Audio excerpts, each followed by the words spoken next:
Hello everyone, it's my 5th monthsary today. Pang 5th month na ng aking stroke recovery. And tuloy-tuloy lang tayo sa pag-exercise. Ngayon, ang ginawa ko ay nag-indoor bike exercise ako.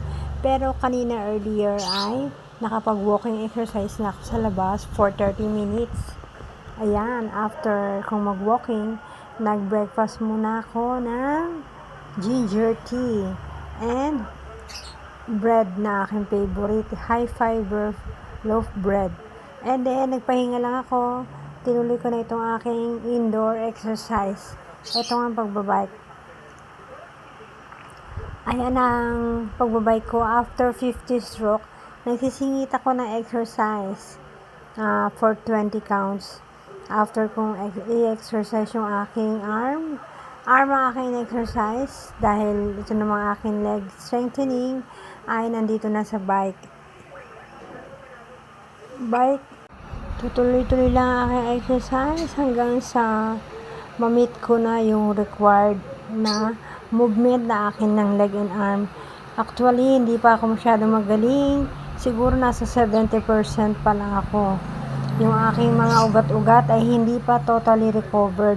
Tingnan naman yung arm ko, may muscle na, 'di ba? And wala na akong bilbil. Yan. Ang ganda, 'di ba? Slim na ako. Hindi kailangan kumain ng marami. On diet lang aking meal. Yan ang aking sabi ng aking doktor, kailangan sundin. And kailangan tuloy-tuloy lang natin yan hanggang sa mga fully recovered ko ang aking katawan. Tuloy-tuloy pa rin ang aking exercise. 1 hour, 30 minutes, pwede na yon. Basta may exercise tayo sa isang araw. Continuous lang para continuous din ang ating health. Pagganda na ating katawan. Tuloy-tuloy lang tayo. Pwede nyo rin gawin yan kahit wala kayong stroke. Kailangan mag-exercise natin sa isang araw.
Thank you for watching my video. Happy 5th monthsary sa aking stroke recovery.